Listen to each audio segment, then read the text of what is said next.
Hello student, good morning. Standard 6 subject maths exercise 4.1 sum number 5.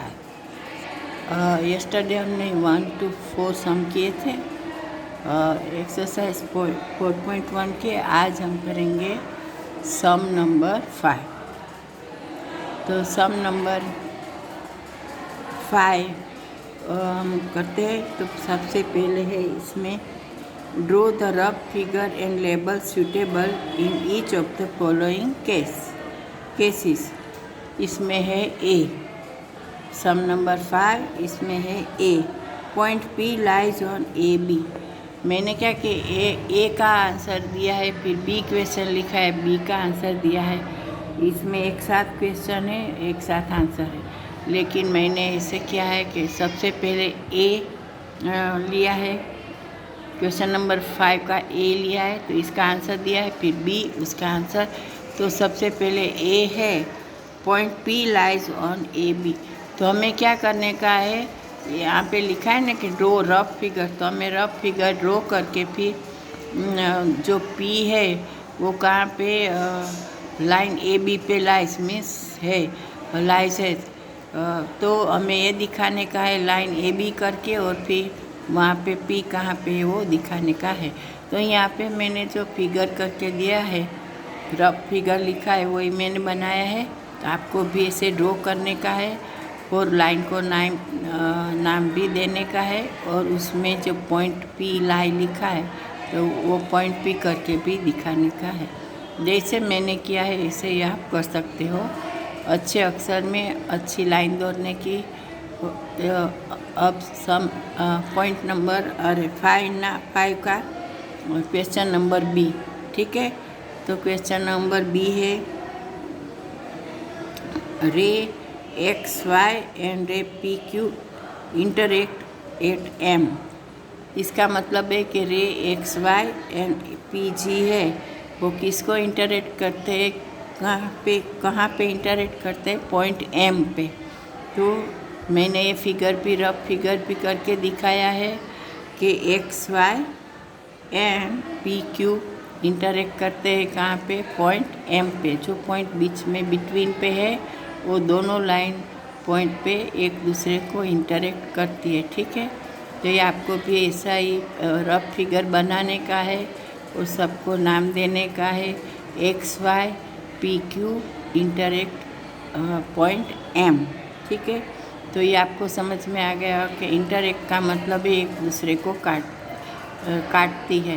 तो हिंदी में ऐसा बोल सकते हैं, इंग्लिश में इंटरेक्ट। तो ये हो गया तुम्हारा नंबर एक्सरसाइज 4.1 सम नंबर 5 उसका बी।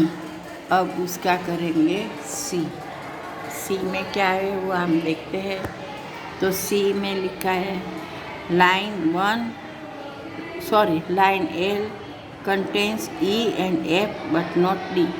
जो लाइन है एल वो ई और एफ को कंटेन करती है, लेकिन डी को नहीं। तो हमें ऐसा दिखाने का है कि लाइन है वो पहले लाइन ड्रॉ करने की है, और इसको नाम देना है ई एंड एफ, ठीक है। और वो किसको है, डी है वो बाहर है इसका पॉइंट, इसीलिए इसको कंटेन नहीं करती। तो ये हो गया हमारा। ये जैसे मैंने फिगर देखा है ना, ऐसा आपको भी फिगर बनाने का है और लाइन दिखाने की है, ठीक है। फिर है सम नंबर डी। यहाँ पे मैंने लाइन का एल नहीं लिखा है, आप एल देना पास में। तो नहीं लिखोगे तो भी चलेगा, लेकिन एल लिखो तो अच्छा रहेगा, ठीक है। फिर आगे है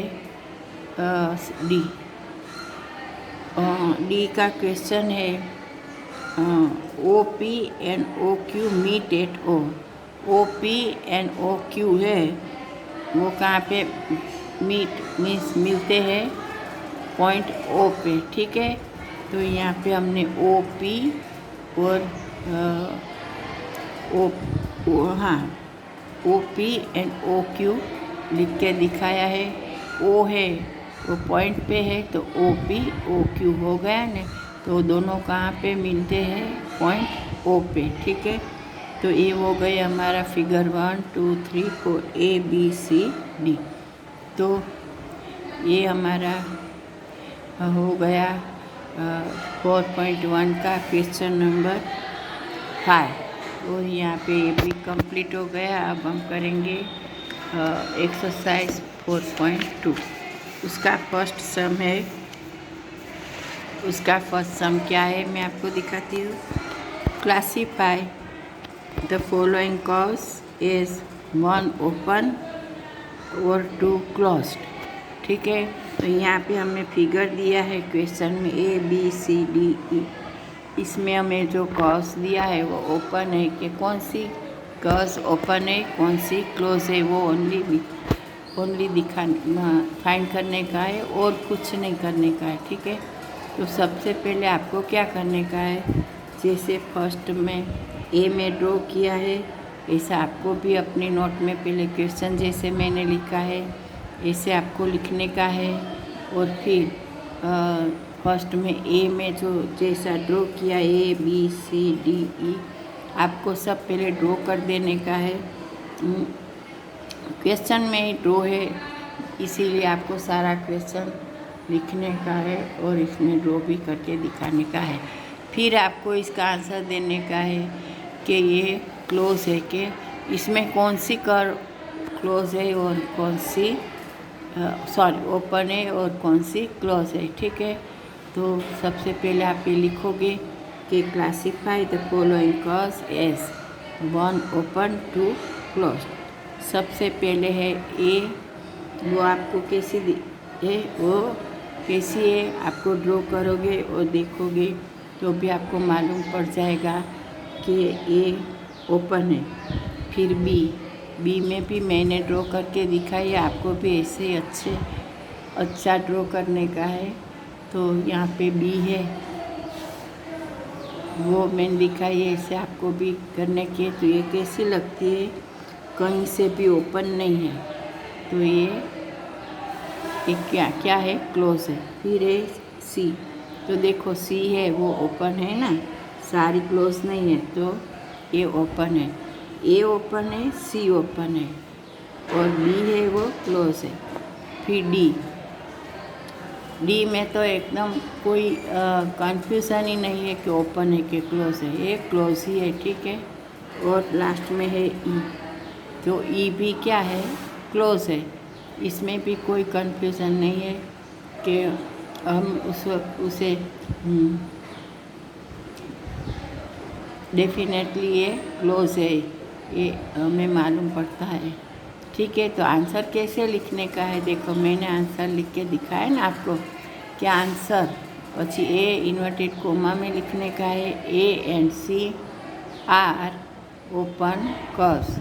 इसका मतलब है कि A and C दो ओपन है और फिर है फिर है बाकी कौन सी रह गई, तो open curves and B and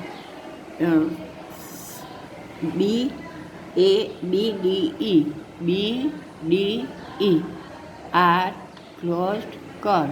तो ये हो गया था कि कौन सी ओपन है और कौन सी क्लोज है। तो फिर से आपको बताती हूँ कि आंसर ऐसे लिखने का जैसे मैंने आपको लिख के दे A and C are open curves and BD and C are close curves. तो ये हो गया हमारा आंसर। और अच्छी तरह आपको नोट में ड्रॉ करना और अपनी मैथ्स की नोटबुक अपडेट रखना, कंप्लीट करना, इसमें भी करना और होमवर्क में भी ये आपको ड्रॉ करने का है, लिखने का है।